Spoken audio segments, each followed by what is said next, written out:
কিছু অপরাধ আছে, কিছু পাপ আছে, কিছু গুনাহ আছে, যেই গুনাহগুলোর সাজা শুধু আখিরাতেই দেওয়া হবে না, আল্লাহ রাব্বুল আলামিন নগদে দুনিয়াতে ওই পাপিষ্ঠকে বুঝিয়ে দিবেন। ওই পাপের শাস্তি দুনিয়াতেও তাকে পেতে হবে, আখিরাতেরটা তো থাকবেই। এরকম কিছু পাপ এবং অপরাধ কোরআন এবং হাদিসে বর্ণিত হয়েছে। এরকম 10টি পাপ, 10টি অপরাধের কথা আজ আমরা জানবো ইনশাআল্লাহ। এর ভিতরে সর্বপ্রথম, যেই অপরাধ করার শাস্তি শুধু আখিরাতে দেওয়া হবে না, আখিরাতের শাস্তি তো দেওয়া হবেই, দুনিয়াতেই আল্লাহ তাআলা ওই অপরাধীকে এই অপরাধের শাস্তি দিবেন, দিয়ে ছাড়বেন। এর মধ্যে প্রথম যে অপরাধের কথা বলতে চাই তা হলো মা বাবার অবাধ্যতা, মা বাবার নাফরমানি, মা বাবার সাথে বেয়াদবি করা, তাদের অসম্মান অশ্রদ্ধা করা, তাদের অধিকার নষ্ট করা, খর্ব করা। এটা এমন একটা অপরাধ, এই অপরাধের শাস্তি আল্লাহ শুধু আখিরাতে দিবেন তা নয়, ওই নরাধমকে, মা বাবার অবাধ্য এবং নাফরমান সন্তানকে আল্লাহ তাআলা দুনিয়াতে তার এই পাপের প্রায়শ্চিত্ত ভোগ করানো ছাড়া মৃত্যু দিবেন না। এ বিষয়ে মুস্তাদরাক হাকিমের বর্ণিত একটি হাদিস আছে। নবী আলাইহিস সালাম বলেছেন, বাবানি মুআজ্জালানি উকুবাতুহুমা ফিদ দুনিয়া আল বাগয়ু ওয়া উকুকুল ওয়ালিদাইন। মা বাবার নাফরমানি এর শাস্তি দুনিয়াতে নগদ দেওয়া হবে, আখিরাতটা তো আছেই। সেটা কখনো কখনো হতে পারে তার অবাধ্য সন্তানকে দিয়ে তাকে আল্লাহ তাআলা শাস্তি দিবেন, সেটা যেমন হতে পারে। আবার এমনও হতে পারে তার সন্তান নেই কিংবা সন্তানরা অবাধ্য না, আল্লাহ তাআলা তাকে অন্যভাবে অপমান অপদস্থ করে, লাঞ্ছনা দিয়ে, কষ্ট দিয়ে, তার থেকে নেয়ামত ছিনিয়ে নিয়ে কোনো না কোনোভাবে আল্লাহ তাআলা তাকে শাস্তি দিবেনই দিবেন।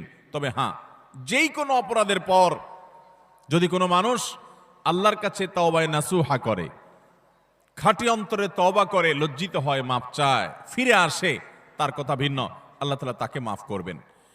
কারোর যদি বাবা মা দুনিয়াতে বেঁচে থাকেন আর বাবা মার প্রতি তার কখনো অশ্রদ্ধা হয়, অসম্মান হয়, বেয়াদবি হয়, তাহলে সেটার প্রায়শ্চিত্ত হলো বাবা মার কাছে মাপ চাওয়া, চোখের পানি ফেলে দিয়ে। যতক্ষণ পর্যন্ত অন্তর থেকে তারা ক্লিয়ারেন্স না দিবেন যে ঠিক আছে তোমার ব্যাপারে আর কোনো দুঃখ আমার অন্তরে নেই, ততক্ষণ পর্যন্ত মা বাবার কাছে ক্ষমা চাইতে থাকা, এটা হলো এই অপরাধের তওবা। এখানে শুধু মুখে আস্তাগফিরুল্লাহ বললে কখনো তওবা হবে না, বরং মা বাবার কাছে মাপ চাইতে হবে। আপনি যদি আপনার স্ত্রী সন্তানদের সামনে, মা বাবার সামনে বেয়াদবি করেন, তাহলে তাদের সামনেই আবার তাদের কাছে মাপ চাইতে হবে। আপনি যদি কারোর সামনে বাবা মাকে অসম্মান করে থাকেন, তাদের কোনো নির্দেশ লঙ্ঘন করে থাকেন, তাচ্ছিল্য প্রদর্শন করে থাকেন, ওই মানুষগুলোর সামনেই আবার আপনাকে প্রায়শ্চিত্ত করতে হবে। এটি হলো মা বাবার কাছে ক্ষমা চাওয়ার পদ্ধতি। আর যারা হতভাগাদের কাতারে পড়ে গেছেন, মা বাবার দুজনেই অথবা দুজনের কোনো একজনকে হারিয়ে ফেলেছেন, এখনো পর্যন্ত তাদের সাথে কৃত অপরাধ এবং জুলুম, অবিচার, যেটা আল্লাহ তাআলা সহ্য করবেন না, সে অপরাধের প্রায়শ্চিত্ত আপনি করতে পারেন নাই, দুনিয়া থেকে চলে গেছেন, তারা কিভাবে প্রায়শ্চিত্ত করবেন? তাদের প্রায়শ্চিত্তের কয়েকটা ধাপ আছে। নাম্বার 1, তারা মা বাবার হয়ে আল্লাহর কাছে অনেক বেশি ইস্তেগফার এবং চোখের পানি ফেলবেন। আল্লাহ, আমার বাবাকে, আমার মাকে আপনি মাফ করে দিন। নামাজ পড়ে পড়ে ভোর রাতে তাহাজ্জুদের সময়, জুমার দিন মাগরিবের আগে, আসরের পরে সূর্যাস্ত যাওয়ার সময়, গুরুত্বপূর্ণ দোয়া কবুলের কিছু সময় আছে, এই সময়গুলোতে হাত তুলে আল্লাহর কাছে চোখের পানি ফেলে মাপ চাইবেন। আল্লাহ, আমার বাবার প্রতি আমি অনেক অনেক অবিচার করেছি, আমার মায়ের প্রতি আমি অনেক অশ্রদ্ধা প্রদর্শন করেছি, যেটা আমার করা উচিত হয়নি। আল্লাহ তাআলা কোরআনে কারিমে তার ইবাদতের নির্দেশের পরেই যার কথা বলেছেন তিনি হলেন মা বাবা। রিদার রব্বি ফি রিদাল ওয়ালিদাইন ওয়া সাখাতুর রব্বি ফি সাখাতিল ওয়ালিদাইন। নবীজি সাল্লাল্লাহু আলাইহি সাল্লাম বলেছেন, কারোর মা বাবা যদি তার উপরে সন্তুষ্ট থাকে তো আল্লাহ তার উপরে সন্তুষ্ট, আর মা বাবা যদি অসন্তুষ্ট তো আল্লাহ তার উপর অসন্তুষ্ট। মা বাবা হলো মানুষের জান্নাতের দুয়ার, এটাকে ঠিক রাখলে মানুষের জন্য জান্নাতের পথ সুগম হয়। মোহতারাম হাজরিন, এই জন্য কোনো ইমানদার যদি তার মা বাবাকে হারিয়ে ফেলেন, দুজনের কোনো একজন চলে যান, এটা বড় দুর্ভাগ্যের কথা যে জীবদ্দশায় মাপ চাওয়া হয় নাই। প্রায়শ্চিত্ত করার জন্য প্রথম কাজ হলো মা বাবার হয়ে অনেক বেশি বেশি ইস্তিগফার করা, ক্ষমা প্রার্থনা করা, তাদের হয়ে আল্লাহর কাছে আপিল করা, দোয়া করা, আল্লাহ তাদেরকে মাফ করে দিন। এই কাজটি অনেক বেশি পরিমাণে করতে থাকা, দিল থেকে করতে থাকা এক। দ্বিতীয়ত যে কাজটা করতে হবে তা হলো সহিহ মুসলিমে বর্ণিত একটা হাদিস থেকে আমরা জানতে পারি, নবী আলাইহিস সালাম বলেছেন, কোন ব্যক্তি তার বাবা মার প্রতি বাধ্যগত হওয়ার, তাদের অনুগত হওয়ার, তাদের প্রতি সদাচরণ করার একটা গুরুত্বপূর্ণ পার্ট এবং অংশ হলো মা বাবার অগোচরে কিংবা তাদের উপস্থিতিতে তাদের যে বন্ধু বান্ধব আছেন, তারা যাদের সাথে উঠা বসা করতেন, তাদের সহপাঠী যারা ছিলেন, সেই মানুষগুলোকে বাবা মার মতো সম্মান করা। ধরুন আপনার বাবা দুনিয়া থেকে চলে গেছেন, বাবার বন্ধু কারা ছিলেন, বাবার সহচর কারা ছিলেন, বাবার একান্ত কাছের কারা ছিলেন। আপনার বাবা বেঁচে থাকতে আপনার ছোট ভাই বোনদেরকে অনেক আদর করতেন, আপনার বাবার অনুপস্থিতিতে আপনি তাদেরকে আদর করলেন। আপনার বাবা বেঁচে থাকতে তার নাতি নাতনিদেরকে অনেক কেয়ার করতেন, তিনি নাই, আজকে আপনি তার হয়ে সেই কাজটা করলেন। আপনার বাবা বেঁচে থাকলে তার বন্ধু বান্ধবদের সম্মান করতেন, স্নেহ করতেন, ভালোবাসা দিতেন, দাওয়াত দিয়ে খাওয়াতেন, আপনি তার অগোচরে সেই কাজটা করলেন। এভাবে আপনার বাবা মা দুনিয়া থেকে চলে যাওয়ার পরও তাদের পক্ষ থেকে এই কাজগুলো করার মাধ্যমে আপনি বিররুল ওয়ালিদাইন বা মা বাবার প্রতি সদাচরণের কাজটা আঞ্জাম দিতে পারবেন। আল্লাহ তাআলা আমাদের সবাইকে মা বাবার সদাচরণকারী, মা বাবার অনুগত সন্তান হওয়ার তৌফিক দান করেন। নবী আলাইহিস সালাম, বিভিন্ন নবী রাসূলগণ কোরআনে কারিমে তাদের বিবরণ এসেছে, তাদের সম্পর্কে আল্লাহ রাব্বুল আলামিন এই সার্টিফিকেট দিয়েছেন। তারা কখনো কখনো আল্লাহর কাছে দোয়া করেছেন যেন তারা মা বাবার প্রতি সদাচরণকারী হন। এটা খুব সহজ বিষয় না। অনেক বদমেজাজ সন্তান আছে, অনেক কুলাঙ্গার সন্তান আছে যে বাবা মার প্রতি তারা অশ্রদ্ধা প্রদর্শন করে। বাবা মা ত্রুটি করতে পারে, বিচ্ছুতি করতে পারে, তারাও যদি অন্যায় করে সন্তানের প্রতি তাদেরও বিচার হবে, কিন্তু সন্তান হিসাবে আপনার চেষ্টা থাকবে বাবা মার সামনে কখনো অশ্রদ্ধা হয়, অসম্মান হয় এমন কোনো কাজ না করা। আব্দুল ইবনে আব্বাস রাদিয়াল্লাহু তাআলা বলেছেন, তুমি তোমার বাবা মায়ের সামনে যদি জামা ঝাড়া দাও, কাপড় ঝাড়া দাও, ধুলাবালি সরাও, বাবা মার সামনে এই কাপড় নাড়াটা এটাও বাবা মার সামনে বেয়াদবির শামিল। আল্লাহর জমিনে কারোর সামনে যদি তুমি সবচেয়ে বেশি কাচুমুচু করতে হয়, সে হলো তোমার বাবা মা। তোমার সবচেয়ে বেশি বিনয়ের হকদার যদি কেউ থাকে আল্লাহর জমিনে, তিনি হলেন তোমার বাবা মা। যার কথা তুমি অন্ধের মতো মানবে, কোরআন হাদিসের খেলাফ না হলে, তিনি হলেন তোমার বাবা মা।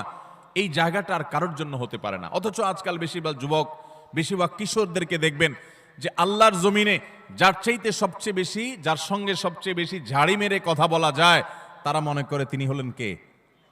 মা।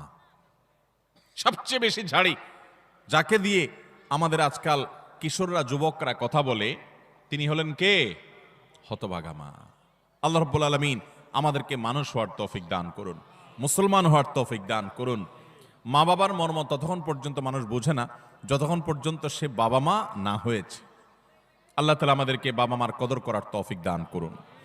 তাহলে এক নম্বরের অপরাধ পেলাম আমরা, বাবা মার প্রতি যদি কেউ অবজ্ঞা করে, অশ্রদ্ধা করে, অসম্মান করে, তাদের কথা না মেনে চলে, লঙ্ঘন করে।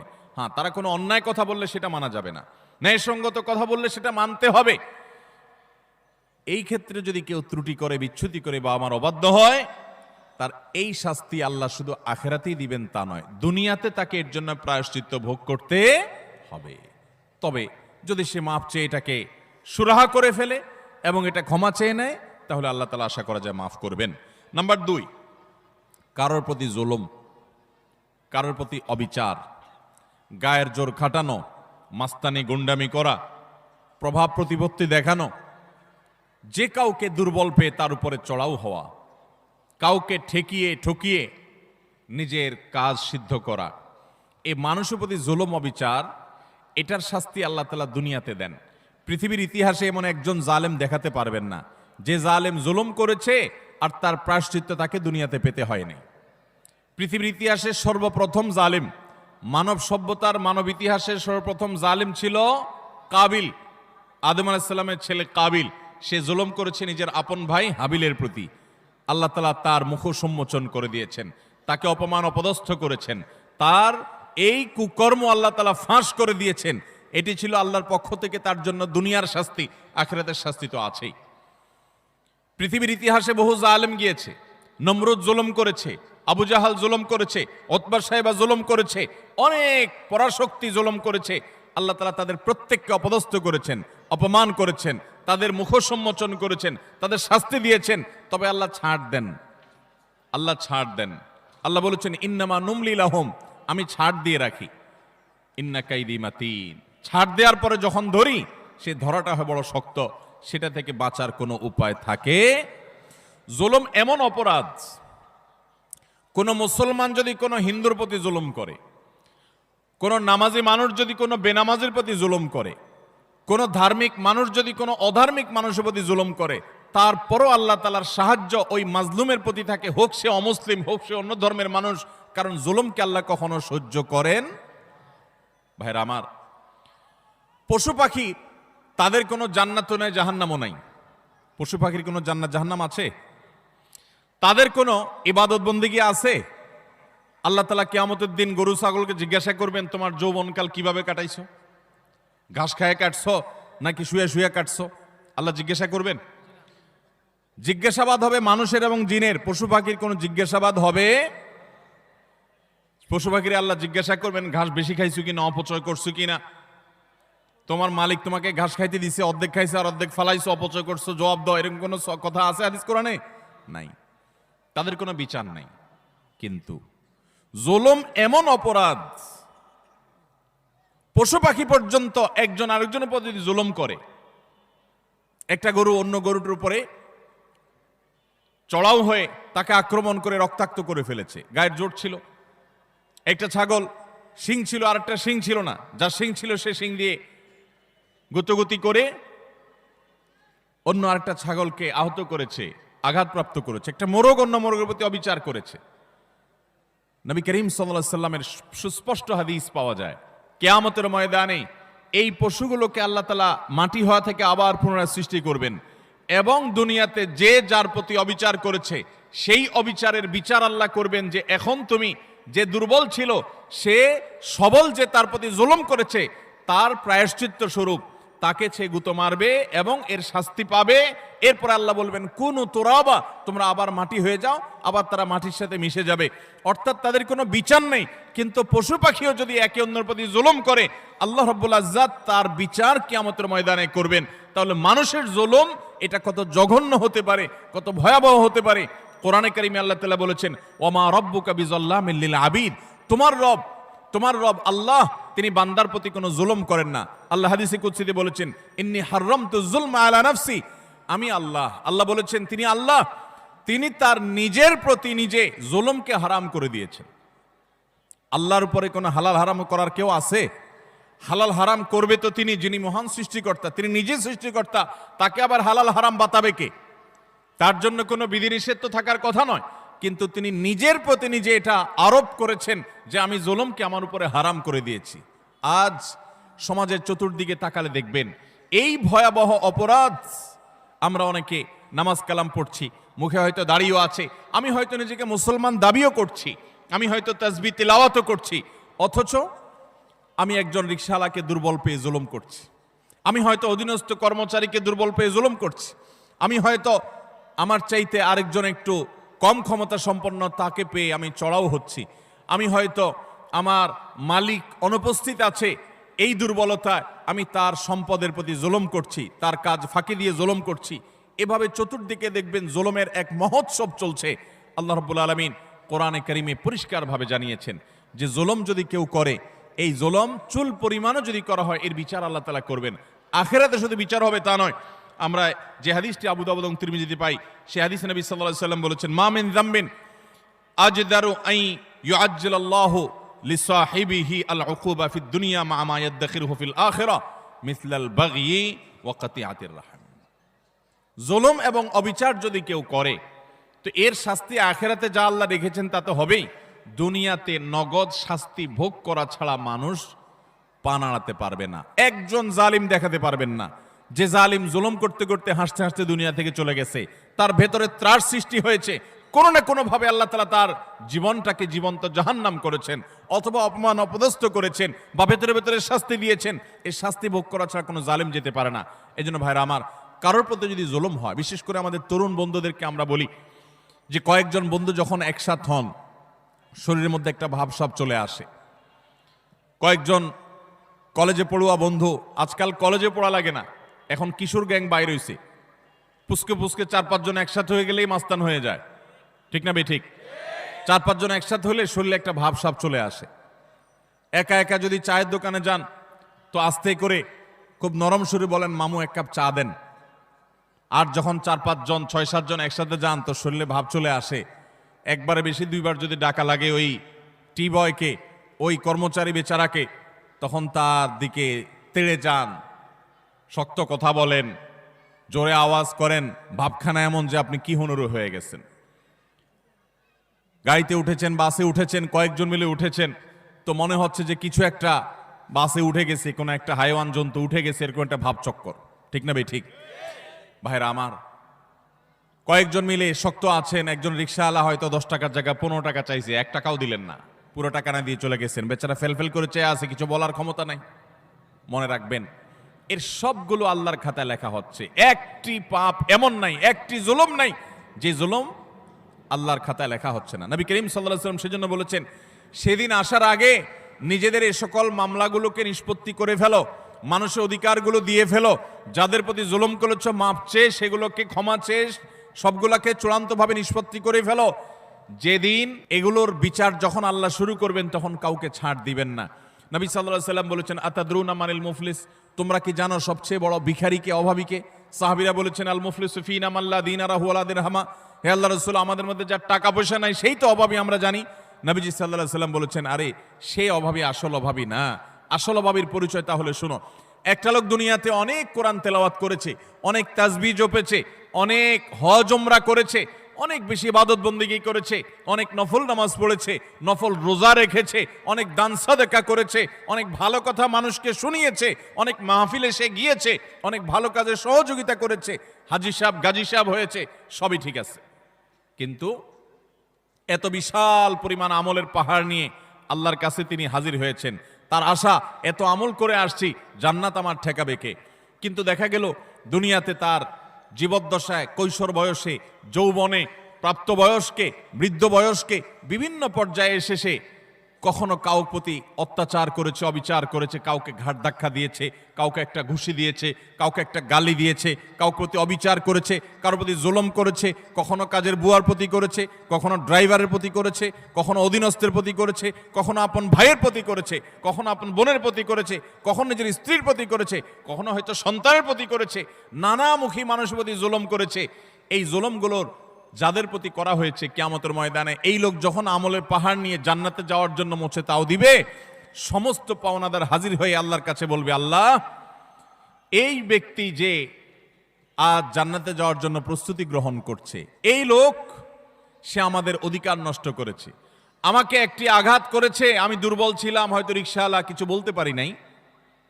আপনি তো আহকামুল হাকিমিন, আজ বিচার দিবসেতে বিচার হবে, দুনিয়াতে আমি বিচার পাই নাই, আজকে আমি বিচার চাই। আল্লাহ তাআলা তখন ওই ব্যক্তিকে আল্লাহ রাব্বুল আলামিন তখন বলবেন, এখন বিচার হলো, তুমি যে আমলের পাহাড় নিয়ে এসেছো সেখান থেকে কিছু আমল সওয়াব তাকে দিয়ে দাও, কিছু সওয়াব তাকে দিয়ে দাও, তোমার কাজের প্রায়শ্চিত্ত হবে। তাকে আল্লাহ তাআলা বিদায় করবেন, নিষ্পত্তি করবেন। আরেকজন হাজির, এভাবে একে একে যত পাওনাদার তার কাছে হবে, সমস্ত পাওনাদারদের পাওনা দিতে দিতে তার আমল যা নিয়ে এসেছে এ আমলের সকল সওয়াব ফুরিয়ে যাবে, শেষ। কিন্তু পাওনাদার তখনও আছে। এবার পাওনাদারদের পাওনা নিষ্পত্তি করবার জন্য আল্লাহ তাআলা পাওনাদারদের পাপের বোঝা তার মাথায় একটু একটু করে, তার অপরাধের অনুপাত হারে আল্লাহ তাআলা দিতে দিতে পাপের বোঝা মাথায় নিয়ে, আমল তো সওয়াব তো এর আগেই শেষ পাওনাদারকে দিয়ে, এবার পাওনাদারদের পাপের বোঝা মাথায় নিয়ে সে জাহান্নামে নিক্ষিপ্ত হবে। নবী সাল্লাল্লাহু আলাইহি ওয়াসাল্লাম বলেছেন, ওই লোকের মতো ভিখারি, তার মতো অসহায়, তার মতো অভাবী, তার মতো কপাল পোড়া আল্লাহর জমিনে আর কেউ হবে না। সেই অভাব যেন আমাদের না হয়। এজন্য ভাইরা আমার, দুনিয়ার জীবনে আমার কারোর প্রতি যেন কোনো জুলুম না হয়, কোনো অবিচার না হয়, গায়ের জোর যেন আমি না দেখাই। আল্লাহ যেন আমাকে মনুষ্যত্ব, এটা যেন আমার মধ্যে অর্জন করতে পারে। বিশেষ করে তরুণ এবং কিশোর বন্ধুরা, বয়সের কিছু পাগলামো আছে, বয়সের কারণে শরীরে কিছু গরম ভাব আসে, খবরদার, কারোর প্রতি যদি কখনো রাগ করেও ফেলেন, অবিচার করেও ফেলেন, শয়তানের প্ররোচনায় পড়ে সাথে সাথে তার কাছে মাপ চেয়ে নেবেন, নিষ্পত্তি করে ফেলবেন, এটা রেখে দিবেন না। কারণ আল্লাহর খাতায় প্রত্যেকটা অপরাধ লিপিবদ্ধ হবে। এটা তো আখিরাতের কথা। আজ আমরা যেটি বলছি তা হলো, নবী করিম সাল্লাল্লাহু আলাইহি ওয়াসাল্লাম বলেছেন, আখিরাতের যে শাস্তির কথাটা তো আছেই, কিন্তু কারোর প্রতি যদি কেউ জুলুম করে, দুনিয়াতে আল্লাহ রাব্বুল আলামিন তাকে সেই জুলুমের শাস্তি, প্রায়শ্চিত্ত তাকে দিবেন, এর মুখোমুখি তাকে হতেই হবে। আল্লাহ তাআলা আমাদেরকে জুলুমের মতো এই পাপ অপরাধ থেকে বেঁচে থাকার তৌফিক দান করুন। 3 এবং 4 এবং 5 এই তিনটি আরেকটি হাদিসে এসেছে। 3 নম্বর হলো আত্মীয়তার সম্পর্ক ছিন্ন করা, 4 নম্বর হলো কথায় কথায় মিথ্যা কথা বলা, এবং 5 নম্বর হলো আমানতের খেয়ানত করা। কেউ টাকা রেখেছে, আপনি মেরে দিলেন, কারোর কাছ থেকে বাকি নিয়েছেন, আর ওই লোকের চেহারাও মারালেন না, সামনেও গেলেন না, কারোর কাছ থেকে হাওলাত নিয়েছেন, এরপর তার মোবাইল নম্বরই ব্লক করে ফেললেন। কেউ আপনাকে কোনো কথা বলছে কারোর কাছে না বলতে আপনি সবার কাছে বলে বেড়ালেন, কারোর কোনো গোপন তথ্য আছে এটা ফাঁস করে দিলেন। এরকম যত প্রকার আমানতের খেয়ানত আছে এই সবগুলোর কারণে আল্লাহ তাআলা দুনিয়াতে নগদ শাস্তি দিবেন। তাহলে 3 নম্বর হলো আত্মীয়তার সম্পর্ক ছিন্ন করা, 4 নম্বর হলো মিথ্যা, 5 নম্বর হলো খেয়ানত, আমানত নষ্ট করা। এই কয়েকটা পয়েন্ট একসাথে তাবরানীতে বর্ণিত হয়েছে। নবী সাল্লাল্লাহু আলাইহি ওয়াসাল্লাম বলেছেন যে কয়েকটা অপরাধ আছে এগুলোর শাস্তি আশাপাশি দুনিয়াতে হওয়াটা অধিকতর উপযুক্ত হবেই হবে, এর কোনো বিকল্প নাই, ব্যত্যয় নাই, আল্লাহ তাআলা এটি করবেনই। তার ভিতরে একটা হলো আত্মীয়তার সম্পর্ক ছিন্ন করা। অনেক মানুষ আছেন নিজের আপন ভাইয়ের সাথে সম্পর্ক ভালো নাই, বোনের সাথে সম্পর্ক ভালো নাই, কোনো যুক্তি খাটবে না।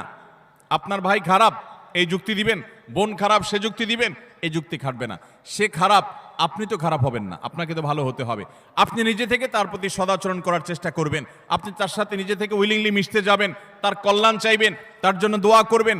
হ্যাঁ, তার সাথে মিশতে গেলে সে ক্ষতি করে, সে মামলা মোকদ্দমা করে, সে শত্রুতা করে, তাহলে ভিন্ন কথা, আপনি যান বাঁচানোর জন্য দূরে থাকতে পারবেন। কিন্তু আত্মীয়তার সম্পর্ক রক্ষা করা সুন্নত না নফল? আত্মীয়তার সম্পর্ক রক্ষা করা কি নফল কাজ না সুন্নত কাজ? ফরজ। 5 ওয়াক্ত নামাজ পড়া যেরকম ফরজ, রমজানে রোজা রাখা যেরকম ফরজ, আত্মীয়তার সম্পর্ক রক্ষা করাটাও কি? অনেক মুসলমান এটা জানেন না। আপনার ভাই বোন, তার সাথে আপনার সুসম্পর্ক বজায় রাখতে হবে। আত্মীয়ের তালিকায় রক্ত সম্পর্কীয় যাদের সাথে আপনার ব্লাডের কানেকশন আছে, এই রক্ত সম্পর্কীয় আত্মীয়দের মধ্যে সবচাইতে অবহেলিত আত্মীয়ের নাম হলো ফুফু। সবচাইতে অবহেলিত আত্মীয়ের নাম কি? ফুফু। কজন বলতে পারবেন যে ফুফুর সাথে নিয়মিত যোগাযোগ করেন? যাদের ফুফু আছে কজন যোগাযোগ বলতে পারবেন? অল্প কয়েকটা হাত উঠছে। বেশিরভাগ মানুষ ফুফুদের সাথে কোনো সুসম্পর্ক নাই। হ্যাঁ, কোনো কোনো ক্ষেত্রে ফুফুরাও অমানুষের মতো ভাতিজার প্রতি, ভাতিজিদের প্রতি আচরণ করে, আছে কিছু বিচ্ছিন্ন ঘটনা, কিন্তু তারপরও ভাতিজা হিসাবে আপনার চেষ্টা থাকবে যে আমার বাবার বোন, আমাদের শরীরের রক্ত একই রক্ত, অতএব তার প্রতি আমার অধিকার, তার প্রতি আমার কর্তব্য আছে, তার প্রতি আমার দায়িত্ব আছে। সেই দায়িত্ববোধ থেকে অন্তত সুসম্পর্ক বজায় রাখা, খোঁজ খবর নেওয়া। আজকাল মোবাইলের যুগে খোঁজ খবর নেওয়া খুব সহজ, কিন্তু মুশকিল হলো সোশ্যাল মিডিয়া নামে যে সমস্ত নেটওয়ার্ক, যে সমস্ত অ্যাপ, যে সমস্ত সুযোগ সুবিধা আমাদের কাছে আসছে আজ, এগুলো আমাদের সবচেয়ে বেশি আনসোশ্যাল করে দিয়েছে। এই সোশ্যাল মিডিয়া আমাদের এক একজনের 5,000 করে বন্ধু তালিকায় আছে, অনেকের এই 5,000 ফুল। 5,000 বন্ধুর হক আদায় করতে করতে নিজের রক্ত সম্পর্কে আত্মীয়দের সাথে 6 মাসে একবার ফোনে কথা বলার টাইমও আমরা পাই না। ঠিক কিনা বলেন ভাইরা আমার?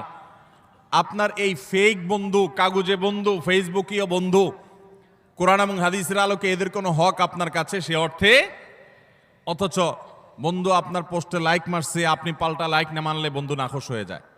এই জন্য ঘুরে ঘুরে তার ওয়ালে গিয়া লাইক মারা লাগে। বন্ধু আপনার পোস্টে কমেন্ট করছে, আপনি কমেন্ট না করলে, রিপ্লাই না দিলে সে নাখোশ হয়ে জন্য রিপ্লাই দেওয়া লাগে। মেসেঞ্জারে নক করছে, রিপ্লাই দেওয়া লাগে। এই 5,000 এই সমস্ত কাগজে বন্ধু আর ফেসবুকে বন্ধুর হক আদায় করতে গিয়ে আসল আপন যারা, তাদেরকে আজকাল আমরা ভুলে গেছি। আল্লাহ তাআলা আমাদেরকে আত্মীয় স্বজনের হক আদায় করার তৌফিক দান করুন।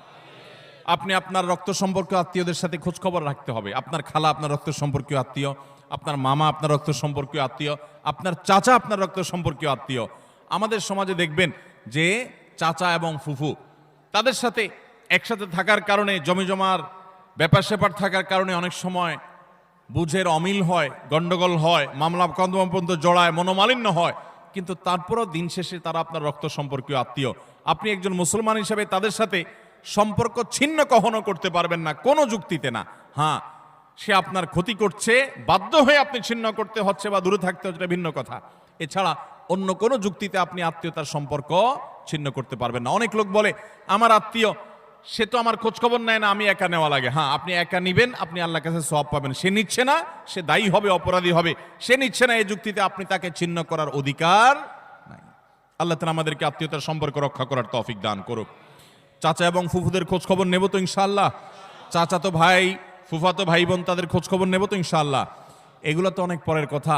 অনেক কপাল পড়া আছে নিজের আপন ভাই বোনের সাথেও যোগাযোগ, কত বন্ধু তার, কত দোস্ত তার, কত আপন তার, অথচ রক্ত সম্পর্কীয় এই মানুষগুলোর প্রতি তারা খেয়াল রাখে না।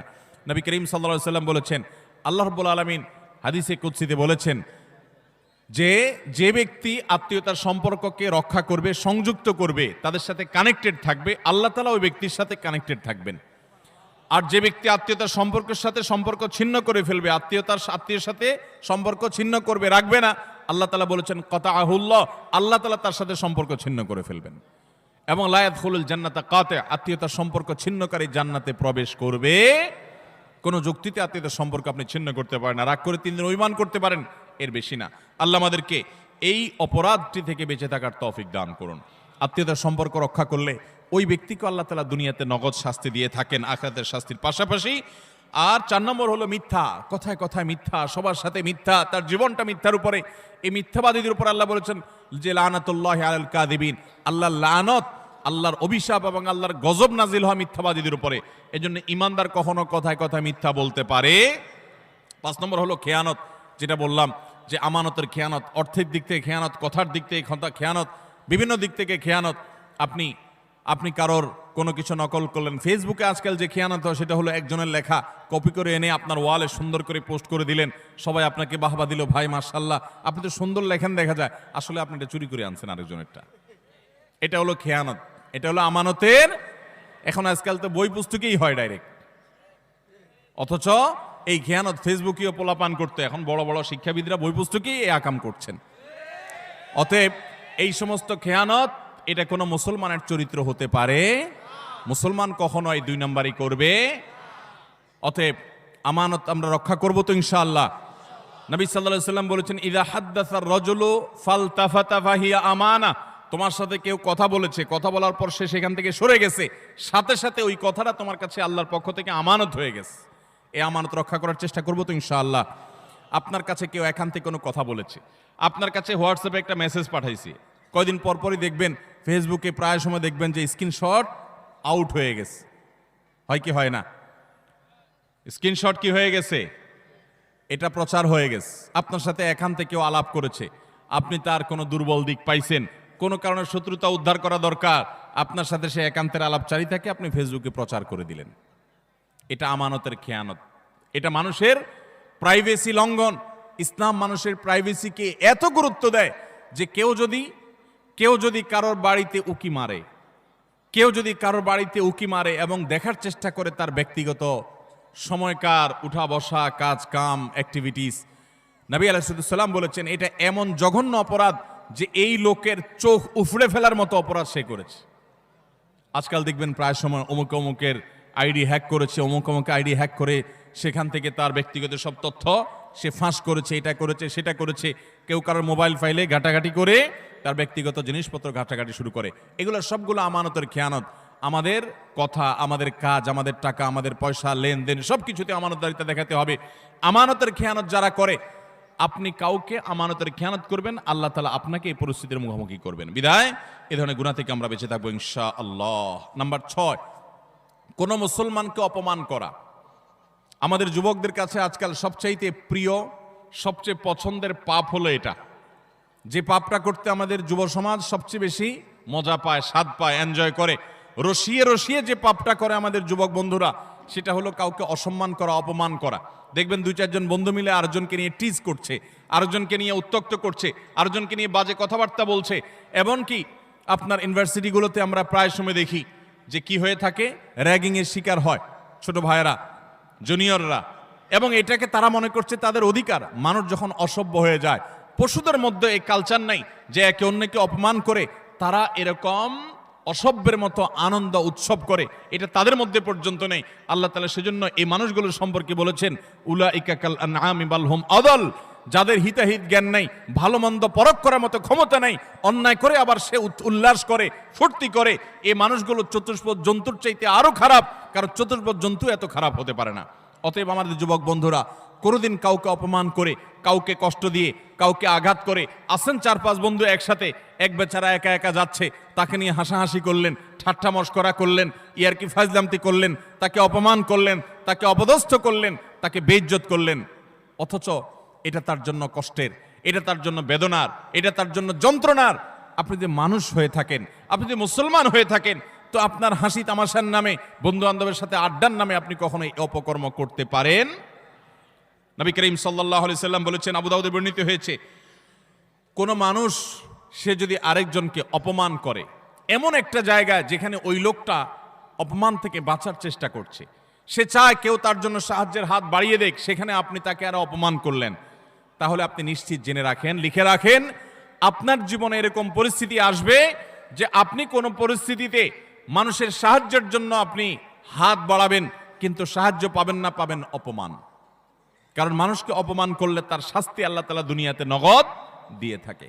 আল্লাহ তাআলা এই অপরাধ থেকে, এই গুনাহ থেকে আমাদেরকে বেঁচে থাকার তৌফিক দান করুন। ভাইরা আমার, ভালো মুসলমান হওয়ার জন্য ভালো মানুষ হতে হবে।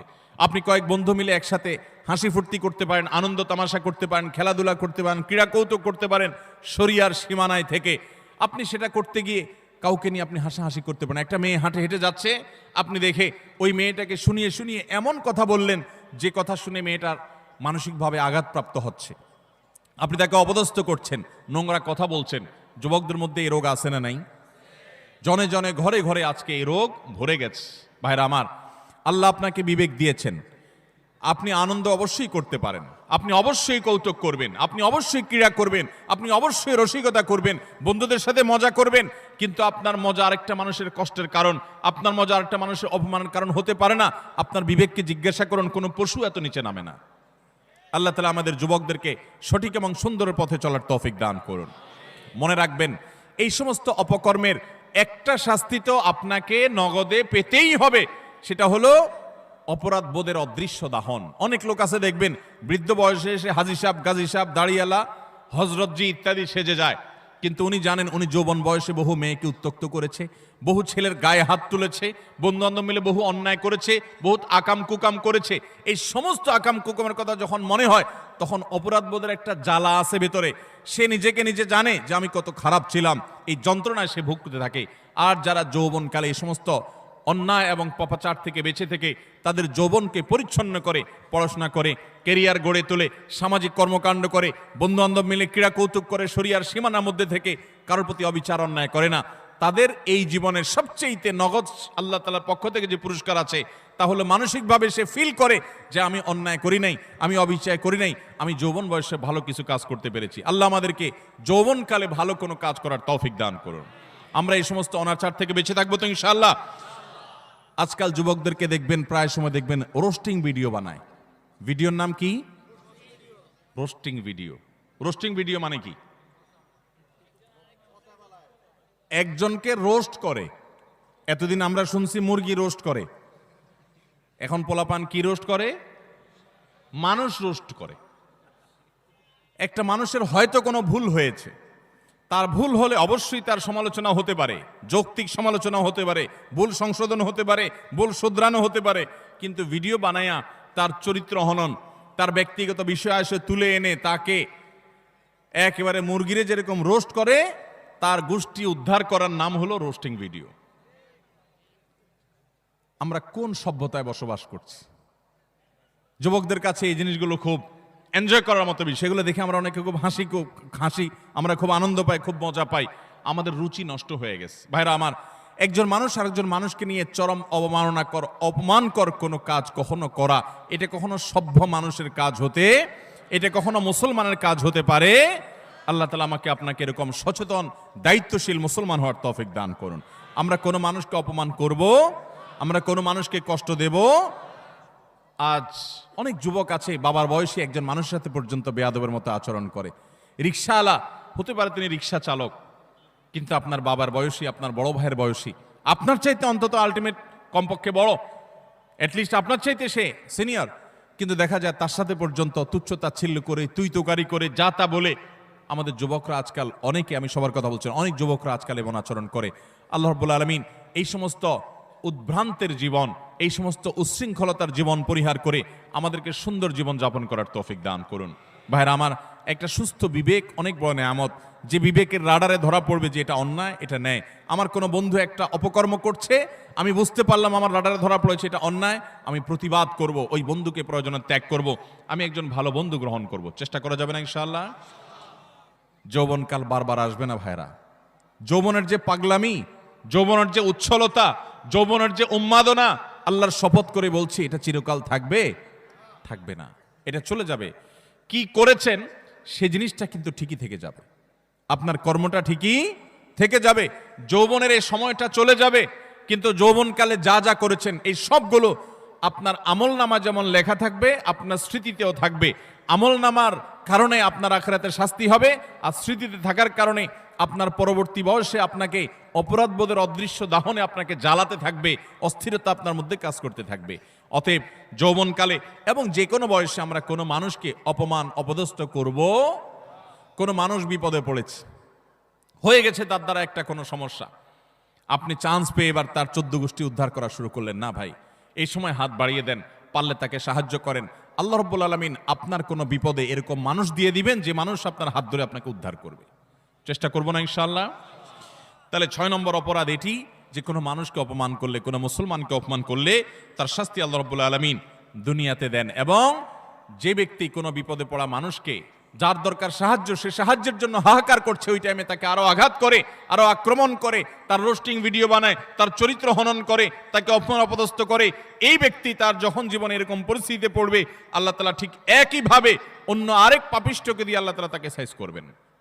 বিদায় বেঁচে থাকবো তো ইনশাআল্লাহ। নাম্বার 7, মানুষকে দেখানোর জন্য কোনো ভালো কাজ করলে, এখন ফেসবুকের সময়, এমন কোনো ভালো কাজ পাওয়া কঠিন হবে যেটা আমরা ফেসবুকে দেই না। আমরা আমাদের আস-সুন্নাহ ফাউন্ডেশনের বিভিন্ন ভালো কাজ কার্যক্রম ফেসবুকে দেই, সেটা হলো জবাবদিহিতা। ডোনাররা যে ডোনেশন করেন তাদের টাকা কোথায় খরচ হচ্ছে, সেটা কিভাবে খরচ হচ্ছে, সেটা তাদেরকে জানানোর জন্য। ব্যক্তিগত দান, ব্যক্তিগত ভালো কাজ, এটাকে একজন ইমানদার যথাসম্ভব লুকাবার চেষ্টা করবে। হ্যাঁ, অন্যকে উৎসাহিত করবার জন্য দান কখনো প্রকাশ্যও দেওয়া যেতে পারে, সেটা প্রশংসনীয় হতে পারে। কিন্তু আজকাল দেখবেন যে যুবকদের দোষ দিয়ে লাভ কি? অনেক মধ্যবয়স্ক মানুষও আছে, দেখা যায় কোনো গরিব মানুষকে হয়তো একটা কলা দান করছে, কলা ত্রাণ হিসাবে। ওই কলা দেখা যায় 6 জন 7 জন মিলে ধরে রাখছে। বুঝার কোনো উপায় নেই কি গরিবকে দিচ্ছে না গরিবে তাদেরকে দিচ্ছে। এই চিত্র আমাদের সমাজে আছে না নেই? সামান্য কয়টা মুড়ি দিচ্ছে, সামান্য একটা কিছু দিচ্ছে, তো এতজন মিলে দিচ্ছে, এটা দেখে বোঝার উপায় নাই যে গরিব মানুষটা দিচ্ছে না এরা গরিব মানুষকে দিচ্ছে। এই সমস্ত তামাশা আমাদের সমাজে হয় কি হয় না বলেন? কদিন আগে একটা ভিডিও ভাইরাল হয়েছে যে এক লোক দোয়া করবে, তো একটা ছেলেকে মোবাইল দিয়া ভিডিও করতে লাগাই দিছে, ওইটা আবার আরেকজন ভিডিও করে ফেলছে। এবার সে হাত তুলে কাঁদতেছে, কান্দা শেষ, মোবাইল অফ করে ভিডিও ফেসবুকে ছেড়ে দিস। ভাইরা আমার, ওমরা করতে গেলে, কোনো একটা ভালো কাজ করতে গেলে সেলফি সেলফি সেলফি ছাড়া কিচ্ছু। একটা হুজুর দেখছে দোয়া নিবে, হুজুর কাছ থেকে কিছু শিখবে, এখন এসব নাই। হুজুর দাঁড়ান একটা সেলফি নেই। এই রোগ আমাদেরকে প্রচন্ড আকারে ধরছে কি ধরে নাই? একটা হলো স্মৃতি রাখলাম, উৎসাহিত অনুপ্রাণিত হলাম, সেটা ভিন্ন বিষয়। বেশিরভাগ ধান্দাই হলো ফেসবুকে একটা পোস্ট দেবো, মানুষ বলবে ওরে বাপরে বাপ, তুই এই লোক পাইলি কোত্থেকে, মাশাআল্লাহ মারহাবা, কিছু লাইক কমেন্টের বিজনেস হবে। আমাদের মানুষকে দেখাবার প্রবণতা এখন এমন ভাবে হয়ে গেছে যে আমরা এমন কোনো কাজ করি না যেটার ফিডব্যাক দুনিয়াতে আশা করি না, অথচ আল্লাহ তাআলার নেককার বান্দা তারা, যারা কোনো ভালো কাজ করে তার বিনিময়ে আশা করবে কার কাছে? আল্লাহর কাছে। আল্লাহ তাআলা আমাদেরকে সেরকম নিষ্ঠাবান মানুষ হওয়ার তৌফিক দান করুন। নবী আলাইহিস সালাম বলেছেন মুসনাদ আহমদের হাদিসে, মান সাম্মা আন-নাস বিআমালিহি সাম্মা আল্লাহু বিহি। যে ব্যক্তি কোনো ভালো কাজ করে গল্প দিয়ে বেড়াবে শুধুমাত্র মানুষের কাছে, লোক শোনানো, লোক দেখানো কাজ করবে, আল্লাহ রাব্বুল আলামিন ওই ব্যক্তিকে এই কাজের প্রায়শ্চিত্ত দুনিয়াতেই দিবেন এবং তার শাস্তি দুনিয়াতেই হবে। আল্লাহ তাআলা আমাদেরকে এই লৌকিকতা, মানুষকে দেখাবার জন্য ভালো কাজ করার এই বদ অভ্যাস পরিহার করার তৌফিক দান করুন। নাম্বার 8, যদি কেউ নেয়ামতের নাশুকরি করে, আল্লাহ কোনো নেয়ামত দিয়েছেন সেটার নাশুকরি করেছে, এই ব্যক্তিকে আল্লাহ তাআলা নগদ শাস্তি দিবেন। সূরা নাহল 128 নম্বর আয়াতে আল্লাহ তাআলা বলেছেন, ওয়াদারাবাল্লাহু মাসালান কারিয়াতান কানাত আমিনাতান মুতমাইন্নাহ। একটা জনপদের মানুষ, তারা নিরাপদে ছিল, সুখে শান্তিতে ছিল, আল্লাহ তাআলা তাদেরকে নিরাপদে রেখেছেন, ভালো রেখেছেন। ইয়াতিহা রিজকুহা মিন কুল্লি মাকান, প্রত্যেকটা জায়গা থেকে আল্লাহর পক্ষ থেকে রিজিক আসতো। ফাকাফারাত বিআনউমিল্লাহ, তারা আল্লাহর নিয়ামতকে অস্বীকার করে বলেছে, নাশুকরি করেছে। ফাযাকাহাল্লাহু লিবাসাল জুই ওয়াল খাউফি বিমা কানু ইয়াসনাউন, তাদের এই নাশুকরির কারণে আল্লাহ তাআলা তাদেরকে আল্লাহ রাব্বুল আলামিন দুর্ভিক্ষ, অভাব অনটন, আশঙ্কা এবং ভয়ের শাস্তি দুনিয়াতে দিয়েছেন, আখিরাতে তো বটে। অনেক মানুষ আছে দেখবেন নাশুকরি করে, আপনি অনেক উপকার করেছেন, বলবেন না আমি কিছুই তো পাই নাই, আমি নিজে নিজে করেছি। এই নাশকর ঠিকই এক সময় বিপর্যস্ত হবে এবং বিপদগ্রস্ত হবে, এবং যেই নেয়ামত পেয়ে সে নাশকরি করেছে এই নেয়ামত আল্লাহ তার কাছ থেকে ছিনিয়ে নিবেন, আজ হোক আর 2 দিন পরে হোক। বিধায় এই ধরনের গুনাহ থেকে আমরা বেঁচে থাকবো তো ইনশাআল্লাহ। অনেক মানুষ আছে দেখবেন আল্লাহর শুকর খুব আদায় করে, মানুষের শুকর আদায় করে না, আছে না নাই? অনেক লোক আছে এই ঢাকা শহরে আসার সময় লঞ্চের ভাড়া, বাসের ভাড়াটাও ছিল না, ঝুলে ঝুলে চলে আসছে। এরপর আল্লাহ তাআলা তাকে এমন সম্পদ দেওয়া দিছেন, যেভাবেই হোক সে এমন সম্পদ কামাইছে 2-4টা বাড়ির মালিকও হয়ে গেছে, আছে না না এরকম অনেক মানুষ। কিন্তু ঘন ঘন দেখবেন আল্লাহর শুকর আদায় করে যে আল্লাহ আমাকে সব দিছে। ঠিক আছে, আল্লাহই তো দিছে, কিন্তু আল্লাহর কিছু বান্দাদের ভূমিকা ছিল কি ছিল না? তাদের নাম মুখে নিতে রাজি না, নিলে তো ছোট হয়ে যাবে, আছে না না এরকম চরিত্রের মানুষ। কোনো অর্জন হলে সব ক্রেডিট আল্লাহরে দেয়, এটা ভালো, কিন্তু আল্লাহকে শুধু দিলে হবে না।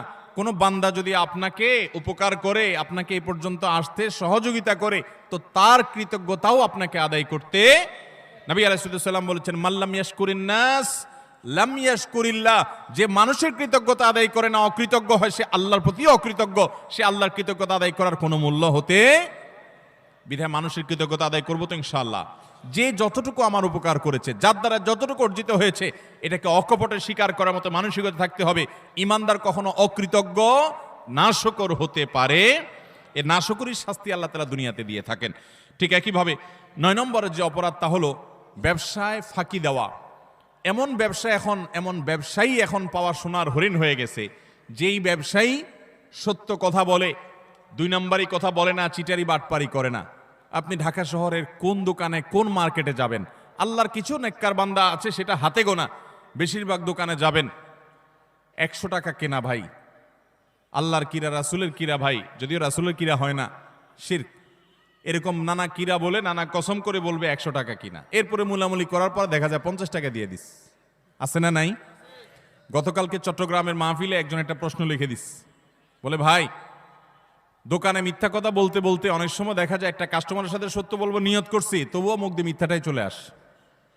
নিজের বউ দোকানে গেছে, যা জিজ্ঞাসা করছে তোমার এটা কত কিনা পড়ছে, ওইটাও বলে আল্লাহর কিরা এত টাকা, মিথ্যা কথা। পরে বলে ও সরি থুকু, তুমি তো কাস্টমার না, ঘরের বউ। মিথ্যা বলতে বলতে অনেক দোকানদার আছে, এটা বিল্ট ইন হয়ে গেছে, অভ্যাসটা এমন হয়ে গেছে, এটা তার শরীরের, এটা তার অঙ্গের, এটা তার অস্তিত্বের সাথে মিশে গেছে। ঠিক না ঠিক ভাইরা আমার? কয় টাকা কামাই করবেন মিথ্যা কথা বলে? মিথ্যা কথা বলে যে টাকা কামাই করবেন, এগুলোর দুনিয়া থেকে নিয়ে যেতে পারবেন? কাফনের কাপড়ের পকেট আছে? পকেটও নাই, নিয়ে যেতেও পারবেন? যাদের জন্য মিথ্যা কথা বলছেন, ছেলে সন্তান, স্ত্রী, পরিবারের লোকজন, আপনি দুনিয়া থেকে যাওয়ার পর কিয়ামতের ময়দানে যখন ফেরেশতারা মুগুর দেওয়ার জন্য ধরবে, যখন শাস্তি শুরু হওয়ার পরিকল্পনা হবে, তখন আপনার ছেলে মেয়েরা যায় বলবে, আল্লাহ আমার আব্বাকে কিছু বলিয়েন না, উনি যত 2 নম্বরে চিটারি বাটপারি করে ঢাকা শহরে বাড়ি গাড়ি করছে, এগুলো সব আমাদের জন্য করছে, ওনার একার জন্য করে নাই, অতএব শাস্তি আমাদেরকে দেন, ওনাকে ছেড়ে দেন। বলবে? আল্লাহ কোরআনে উল্টাটা বলেছেন, ইয়াউমা ইয়াফিরুল মারউ মিন আখিহি ওয়া উম্মিহি ওয়া আবি ওয়া সাহিবাতিহি ওয়া বানি। সেদিন মানুষ বাপকে দেখে সন্তান আরেক দিকে পালাবে, যে বাপ দেখা হলে যদি আমাকে আটকায়, যে তোদের জন্য অনেক কিছু করছি, আজকে আমি ফাঁসে গেছি। স্বামীকে দেখে স্ত্রী, স্ত্রী দেখে স্বামী পালাবে, বন্ধুকে দেখে বন্ধু পালাবে। লিকুল্লি ইমরিম মিনহুম ইয়াউমা ইযিন শানু ইউগনি, সবাই ইয়া নফসি করতে থাকবে। ভাইরা আমার, আল্লাহর জমিনে তার চাইতে বড় নির্বোধ কে হতে পারে, যে চুরি করে যাদের জন্য, ওই লোকগুলো তার চুরির কোনো দায় বহন করবে? আরাম করে ভোগ করবে ছেলে মেয়েরা, অথচ আপনি তার পাপের প্রায়শ্চিত্ত ভোগ করবেন। তাহলে আপনি কেন দোকানদারি করতে গিয়ে কাস্টমার সাথে মিথ্যা কথা বলবেন? আপনি সত্য কথা বলেন, কেনা বেচা আপনার কম হবে, ব্যবসা একটু কম হবে, আয় ইনকাম একটু কম হবে। মনে রাখবেন, এর বিনিময়ে শান্তিটা আল্লাহ তাআলা দুনিয়াতেও দিবেন, আখেরাতেও দিবেন। চেষ্টা করবো তো ইনশাআল্লাহ। ভাইরা আমার, ওজনে কম দেওয়া, দোকানদারি, ব্যবসা বাণিজ্যের মধ্যে মিথ্যা, প্রতারণা, আজ গোটা দুনিয়া দাঁড়িয়ে আছে মিথ্যার উপরে। সারা ঢাকা শহরের যত বিজনেস আছে, ম্যাক্সিমাম বিজনেসই দেখবেন, বিশেষ করে খুচরা পর্যায়ে ম্যাক্সিমাম বিজনেস দাঁড়িয়ে আছে মিথ্যার উপরে। ফল দোকানে যাবেন, উপর দিয়ে সব সুন্দর করে সাজা রাখছে, বড় বড় গুলা, নিচ দিয়ে সব ছোট ছোট গুড়া গুড়া, আছে না নাই? পোকা খাগুলো সব সরা রাখছে, উপর দিয়ে ভালোগুলো দিয়ে রাখছে। নবী করিম সাল্লাল্লাহু আলাইহি সাল্লাম একবার বাজারে গেলেন, গিয়ে দেখলেন যে এক লোক গমের স্তূপ নিয়ে বসে আছে, গম বিক্রি করছে। নবী করিম সাল্লাল্লাহু আলাইহি সাল্লাম ফিল্ড ভিজিটে গেলেন, সরাসরি মদিনা রাষ্ট্রনায়ক তিনি গিয়ে সোজা হাত ঢুকিয়ে দিলেন গমের ভিতরে, স্তূপের ভিতরে। সন্দেহ হলো তার, দেখলেন যে ভিতরে সব ভিজা গম, এটা ওজনে ভারী হবে আর শুকনাগুলো ওজনে কম হবে, পরিমাণে বেশি হবে সেখানে, তো ভিজাটার দাম কম হবে। ভদ্রলোক ভিজাগুলো নিচে, উপরে দিয়ে শুকনাগুলো দিয়ে বিক্রি করছে। নবী করিম সাল্লাল্লাহু আলাইহি ওয়াসাল্লাম বললেন, এই চিটারি কেন করলে তুমি তো একই দামে বিক্রি করছো, অথচ তোমার ভেতরে ভিজা গম। তখন তিনি বললেন, হে আল্লাহ রাসূল, বৃষ্টিতে ভিজে গেছে, আমি কি করবো, এই জন্য উপরে দিয়ে এগুলো দিয়ে দিচ্ছি। নবী সাল্লাল্লাহু আলাইহি ওয়াসাল্লাম, না, তুমি ভিজাগুলো আলাদা বিক্রি করবে, শুকনাগুলো আলাদা বিক্রি করবে, ভিজাগুলোর এক দাম হবে, শুকনাগুলোর আরেক দাম হবে। তুমি কেন এই বাটপারি এবং চিটারি করলে? মান গাসসা ফালাইসা মিন্না, মনে রাখবে যে মানুষকে প্রতারণা করে ব্যবসা বাণিজ্যে সে আমার উম্মত হতে পারে। আমরা প্রায় সময় যখন দেখি টেলিভিশনের স্ক্রিনে বা পত্রিকার পাতায় দাড়ি পাকা বুড়ো মানুষ, সুন্দর চাচা, বাপ চাচার মতো দেখতে, নুরানি চেহারা, মাথায় টুপি আছে, কপালে সেজদা দিতে দাগও আছে, কিন্তু উনি ধরা পড়েছে কিসে? 2 নম্বর মাল বিক্রি করতে গিয়ে। হয় কি হয় না এগুলা? আমাদের অনেক মুসলমান মনে করে ইসলাম হলো নামাজ রোজার নাম। শুধুমাত্র ভাইরা আমার, ইসলাম নামাজ রোজার নাম যেমন, ঠিক এমনি ভাবে আমার লেনদেন, কায় কারবার, বেচা কিনা, ব্যবসা বাণিজ্য, সেখানেও সততার পরিচয় দেওয়া। অনেকে বলে, ভাই এরকম সততার পরিচয় দিতে গেলে আজকাল আর ভাত জুটবে না। ভাত জোটার দরকার নাই, চিড়া জোটক। ইমানদার কখনো নীতিতে ছাড় দিতে পারে। সততার সাথে চলবো তো ইনশাআল্লাহ। শুআয়ব আলাইহিস সালামের জাতি, তারা ব্যবসা বাণিজ্যে এরকম 2 নম্বরই করতো। আল্লাহর গজব তাদের উপরে নাজিল হয়েছে। এই উম্মত কিয়ামতের আগ পর্যন্ত আল্লাহর গণগজব আসবে না, ধ্বংস করবে না। নবী সাল্লাল্লাহু আলাইহি ওয়াসাল্লাম দোয়া করে গেছেন যেন এটা না আসে। কিন্তু এইরকম পাপের পাপিষ্ঠ, অপরাধী, খারাপ ব্যবসায়ী, তাদেরকে আল্লাহ দুনিয়াতে নগদ শাস্তি দিবেন। অন্য কোনো শাস্তি হোক আর না হোক, ওই যে ভেতরকার যে অদৃশ্য দাহন, জ্বালা, যন্ত্রণা, এটা আল্লাহ তাআলা দিবেন। অনেকে দেখবেন যে পারিবারিকভাবে অশান্তির সাগরে হাবুডুবু খাচ্ছে, কিন্তু আপনি দেখবেন উপর দিয়ে গাড়ি বাড়ি, ফিটফাট বেড, চাকচিক্যময় জীবন। আল্লাহ তাআলা আমাদেরকে এই ধরনের অপরাধ থেকে বেঁচে থাকার তৌফিক দান করুন। নাম্বার 10, যে কোনো সাধারণ কুফরি, আল্লাহর প্রতি অবিশ্বাস, পাপাচার, এগুলোর কারণেও আল্লাহ তাআলা দুনিয়াতে নগদ একটা শাস্তি দেন। মিনিমাম একটা শাস্তি হয়, সেটা হলো মানসিক অশান্তি এবং ডিপ্রেশন। আপনারা প্রায় দেখবেন গোটা পৃথিবীতে সবচেয়ে বেশি আত্মহত্যা করে তারা যারা কোনো ধর্মে বিশ্বাসী না। সবচেয়ে বেশি আত্মহত্যা করে যারা কোনো ধর্মে বিশ্বাসী। এটা আমার কথা না, এটা বিশ্ব স্বাস্থ্য সংস্থার বিভিন্ন কয়েক বছরের জরিপ মিলিয়ে রব্বি আল্লাহ নামে একটা গ্রন্থ অনেকগুলো ভাষায় অনুদিত হয়েছে রিয়াদ থেকে। এর বাংলা অনুবাদ আমি করেছিলাম। সেখানে একটা গ্রাফ তারা তুলে এনেছেন। বিশ্ব স্বাস্থ্য সংস্থার জরিপের আলোকে কয়েক বছরের জরিপ দেখানো হয়েছে। সারা পৃথিবীতে তুলনামূলকভাবে আত্মহত্যার পরিমাণ, প্রবণতা সবচেয়ে কম যাদের মধ্যে, তারা হলো মুসলমানরা। কারণ কি জানেন? মুসলমান যদি দেয়ালে পিঠ থেকে যায়, সে জানে উপরে আল্লাহ আছেন, তার একটা আস্থার জায়গা থাকে, ভরসার জায়গা থাকে। আর যার আল্লাহর প্রতি বিশ্বাস না, সে বলে ও স্যাড, ব্যাড, শেষ, আফসোস করা ছাড়া তার কিছু আর থাকে। যালিকা বিআন্নাল্লাহা মাওলাল্লাযীনা আমানু ওয়া আন্নাল কাফিরিনা লা মাওলা লাহুম। আল্লাহ হলেন ঈমানদারদের অভিভাবক, আর কাফেরদের কোনো অভিভাবক থাকে। অতএব ভাইরা আমার, যে কোনো পাপের একটা নগদ শাস্তি হলো মানসিক অশান্তি, মানসিক যন্ত্রণা। আপনি দেখবেন যারা আত্মহত্যা করে মারা যায়, প্রায় সময় দেখবেন, এই যে কিছুদিন আগে, গত বছর সম্ভবত, একজন প্রতিষ্ঠিত একজন নায়ক, তার শ্বশুর আত্মহত্যা করে মারা গেলেন। কিসের অভাব বলেন? টাকা আছে, পয়সা আছে, গাড়ি আছে, হ্যাঁ কিছু দেনা হয়েছেন, কিছু পেরেশানি হয়েছে, তো এটা তো অনেক গরিব মানুষের হয়, অনেক ইমানদারেরও হয়। কিন্তু বেশিরভাগ ক্ষেত্রে দেখবেন ডিপ্রেশন আর ডিপ্রেশন ছাড়া কিছু নাই। ঘুম আসে না, মদ খাওয়া ছাড়া ঘুম আসে না, ওষুধ খাওয়া ছাড়া ঘুম আসে না। অথচ ভোগের যত উপকরণ সব তার হাতের কাছে আছে। মদের বোতলও তার কাছে আছে, নর্তকীও তার সামনে আছে, অন্যায়, পাপাচার এবং উচ্ছলতা, এটা করার যত মাধ্যম আছে সব তার হাতের কাছে আছে, কিন্তু শান্তি জিনিসটা নাই। মানসিক শান্তি জিনিসটা আল্লাহ রাব্বুল আলামিন কোরআনে কারিমে বলেছেন, আলা বিযিক্রিল্লাহি তাতমাইন্নুল, আল্লাহর জিকির, আল্লাহর আনুগত্যের মধ্যে প্রশান্তি আসে। ভাইরা আমার, সালাহাতু সঙ্গে বুদি দিল খারাস, আজ মুদে এক জামানা খাকে বাস।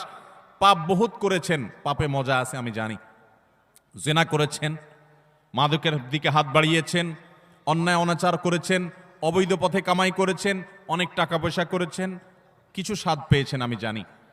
আজমোদে এক জামানা খাকে বাস। আসুন এবার একটু ভিন্ন স্বাদ আস্বাদন করি। আল্লাহর বাধ্যগত হয়ে, আল্লাহর নাফরমানি ছেড়ে দিয়ে আল্লাহর গোলামের জীবন কিছুদিন পরীক্ষামূলক করে দেখেন।